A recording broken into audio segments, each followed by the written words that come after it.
school putting this shit really on, man. Real G never motherfucking die, man. We're gonna live forever. Nah, for real. When the big guy call her home, the name still gonna go on. Nah, for real. Hello. Man. I don't know what they was thinking. It's on your school with that G who you should have been banking. Hello. Nah, for real. Yeah. Hey, man, throw me the motherfucking pass. I'm gonna shoot the shot, gang. Show that on God every time. I ain't lying. 100 Mob, we back up in the building. Salute to all y'all. You already know what time it is. It's Top Cat 100. It's the Real Field TV. Now, we want to kick this off by saying R.I.P. to the respected Atlanta legend, Trouble. You know, and, you know, it's unfortunate what happened. You know, they said that he reportedly shot in his car last night, and it's a thing in Atlanta right now where a lot of rappers is being hit up due to, you know, the related things that they do speak about in their lyrics at certain points. Now, we all know that Trouble was, you know, entrenched in certain things in the streets, and we all know which side of the red that he claimed. And we right now can't say that it was anything gang related. You see what I'm saying? But what I can chalk this up to is just niggas being haters, man.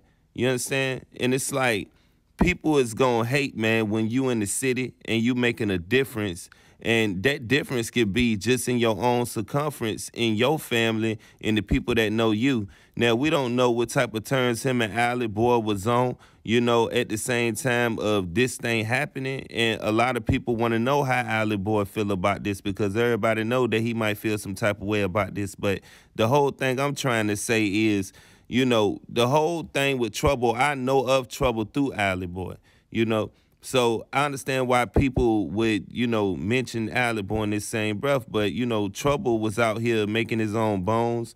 You know, he also had his own hits. He made his own bones in the game. Now, Big Bank, you know, was the one that introduced this whole thing and that stood behind, you know, Trouble. So he hasn't even released a statement. You see what I'm saying, on how he really felt, you know, and what really went down, because nobody knows what went down. All we know is what we seen and what we know about him dancing and, you know what I'm saying, not really dancing, but listening in the future before his passing, you know. But here's what I want everybody to realize. It's always going to be haters in your city, man, that you're in, whether you're making a difference in other people's life or whether you're not, you know, just for, you know, people not liking the way other people accept and respect and love you, and the people that you may be putting money inside their pockets, you know, because haters hate people that you may be feeding. You see what I'm saying? And if they know that you the source of, you know, them being fed, then they might cut you off if they could get a chance. You know what I'm saying?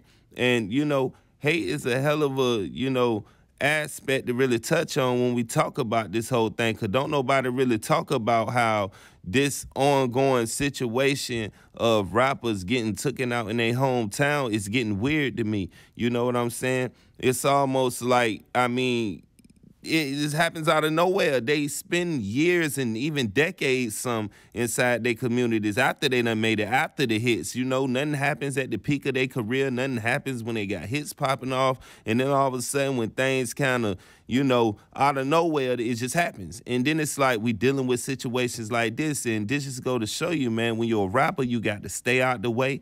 You got to not trust everybody. You know what I'm saying? And the thing is, man, when you go out and then you chill and you sit in these cars and stuff like that, man, if you got enough money, we say it time and time, you should be investing in bulletproof situations, man. You know what I'm saying? Because it's like, it'll take more money out of your pocket than, you know, more than you not even doing it at all, then not to get your life back. You see what I'm saying? You get what I'm saying? You know, I kind of, you know, trick that up. But, you know, at the end of the day, Trouble was respected. And now, you know, Atlanta has taken a major loss because it's like this didn't have to happen. You know, we don't know what happened behind that. Like I said, you know that he was into, you know, the gang aspect. So we can't say that that didn't take a part in it. You know what I'm saying? We can't count that out. You know what I'm saying? Because he was always, you know, throwing his set and he was always standing behind what he been standing behind. And there's nothing wrong with that. You see what I'm saying? Because he did a lot of good in the city. So we're not trying to point to that, but a lot of people see a lot of rappers, you know, throw certain gang signs and you know, represent certain things. And when things like this happen, they may feel a need to connect and, you know, connect the dots to a situation and go back and try to revisit lyrics that may point to the situation that happened at hand. And this is what I don't want. You see what I'm saying? But the information will come out and we will see what really went down. And we'll understand and learn from not being so accessible, man, when we get to certain, you know what I mean, situations. Because from what I know, Trouble moved good, man. You see what I'm saying? Like, he was, you know, he wasn't in everybody's situation. He wasn't out here doing this and doing that, you know, but everybody keeps saying that that last clip of him was, you know what I mean, the location or whatever, but that's not even clear. So, I mean, you know, you got people that's going to come along and say this another industry sacrifice and this a sacrifice and, you know what I'm saying? It's like a lot of people going to come with theories behind this, you know, and what we got to do is we just got to wait till the real come out and we got to wait till the truth come out, man, because if we been the truth, then we'll never situate and really know what really happened. You get what I'm saying? So 100 Mob, man, salute to y'all, man. You already know what time it is, man. I'm going to be hitting y'all back, man. You already know what it is, man. R.I.P. Trouble, man. And, you know, condolences to the family. I'm out.